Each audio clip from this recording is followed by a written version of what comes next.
സ്ഥാനാർത്ഥി നിർണയം വൈകിട്ടില്ല എന്ന് പ്രതിപക്ഷ നേതാവ് വി.ഡി. സതീശൻ പറയുന്നു. 90 സീറ്റുകളിൽ തീരുമാനമുണ്ടാകാൻ വേണ്ടി വന്നത് 2 ദിവസം മാത്രമാണെന്നും കേരള ചരിത്രത്തിൽ ഇത്രയും വേഗം സ്ഥാനാർത്ഥി നിർണയം ഉണ്ടായിട്ടുണ്ടോ എന്നുമായിരുന്നു അദ്ദേഹത്തിന്റെ ചോദ്യം.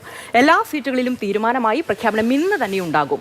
5 സീറ്റുകളിൽ തീരുമാനം മാറ്റിവെക്കുകയും ചെയ്തിട്ടുണ്ട്.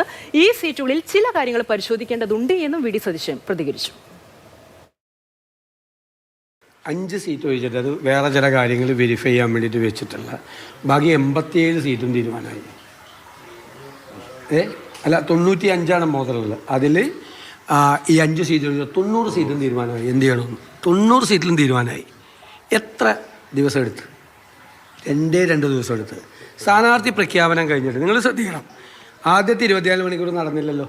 എന്തുകൊണ്ടാണ് നടക്കാതെന്ന് നിങ്ങൾക്കറിയാമല്ലോ. സ്ക്രീനിങ് കമ്മിറ്റി ചെയർമാൻ ഇവിടെ എത്താൻ പറ്റിയില്ല അല്ലേ. ഒരു ദിവസം ഞങ്ങളിവിടെ വെയിറ്റ് ചെയ്തു. അദ്ദേഹത്തിന് സുഖമില്ലാതായതിനെ തുടർന്ന് അദ്ദേഹത്തിന് ഡയാലിസിസ് ആയിരുന്നു. അദ്ദേഹത്തിന് ഇവിടെ എത്താൻ പറ്റിയില്ല.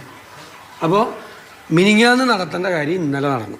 ഒരു ദിവസം കൊണ്ട് ഞങ്ങൾ പറഞ്ഞു ഇത് പ്രഖ്യാപിച്ചാൽ 24 മണിക്കൂറിനകം 50 സ്ഥാനാർത്ഥിയെ പ്രഖ്യാപിക്കുമെന്ന് പറഞ്ഞു. ആദ്യത്തെ ദിവസം നടക്കാത്തത് ഞങ്ങൾ തമ്മിലുള്ള തർക്കം കാരണമല്ലല്ലോ. സ്ക്രീനിങ് കമ്മിറ്റി കൂടാൻ പറ്റാത്തതുകൊണ്ട് അദ്ദേഹം എത്തിയതുകൊണ്ടാണ്.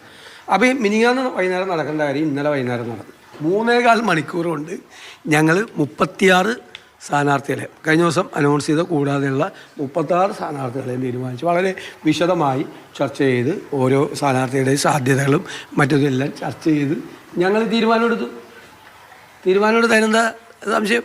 ഭംഗിയായിട്ട് തീരുമാനമെടുത്ത്